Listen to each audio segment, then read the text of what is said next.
E allora 1, 2, 3, la gente che va al cinema e poi torna a casa e vuole emulare quello che vede nei film. La mia ragazza gli piace fare l'amore così come lo vede al cinema. Cominciamo con 9 settimane e mezzo, sicché ci fu un periodo cubetti di ghiaccio nella schiena, peperoncini infilati da tutte le parti, amplessi sotto l'acqua stecchita a meno 20 gradi sotto zero, un mal di schiena morivo. Poi si arrivò a Body of Evidence, dove c'era Madonna che sgocciolava la cera bollente sul petto di lui. Poi si arrivò al film culto Basic Instinct, come si dice? Basic Instinct, dove lei sul più bello tirava fuori il tritaghiaccio, da dove lo tirava fuori poi non si sa, e lo squartava. Insomma, io sono arrivato a un punto che quando la mia ragazza mi diceva facciamo l'amore, non sapevo se ero di più l'eccitazione o giramento di scatole. Mi è toccato separarmi e allora 1, 2, 3 scusa, abbi pazienza. Bettino Craxi, e poi mi fanno ripagare tutta la telecamera. Ecco.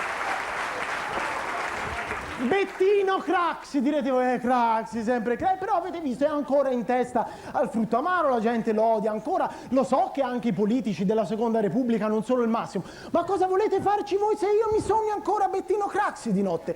Io stanotte mi sono sognato Bettino Craxi, sono sognato Craxi che arrivava su un cavallo bianco col mantello e mi portava via, tutto mi portava via, mobili, argenteria, gioielli, comodini, tutto.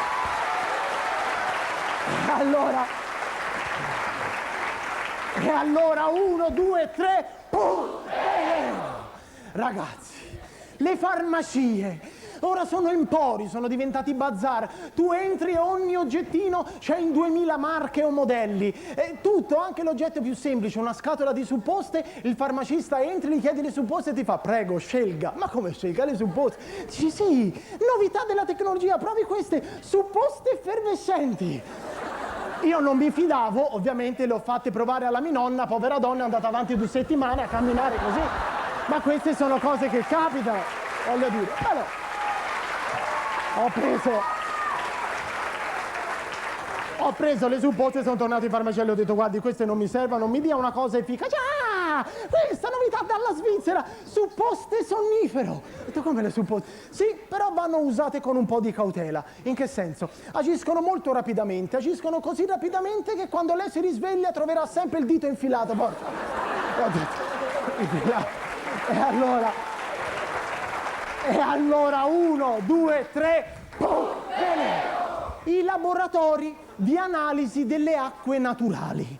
Tu prendi la bottiglia dell'acqua, guardi attentamente la composizione, trovi scritto potassio, sodio, magnesio, litio e stronzio.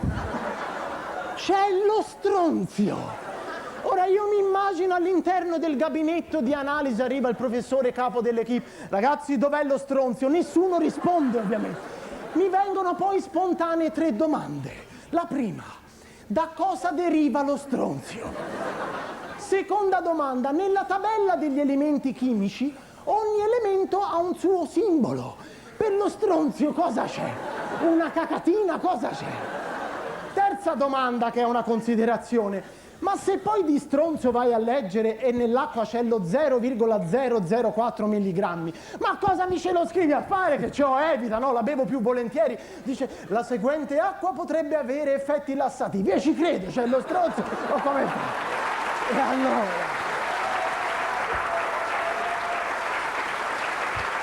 E allora vi do un consiglio. Accantonate lo stronzio e bevete l'acqua delle fontanelle. Lì lo stronzio non c'è, lì ci sono direttamente i tarponi con le damigiane a fare il po'. Vi saluto.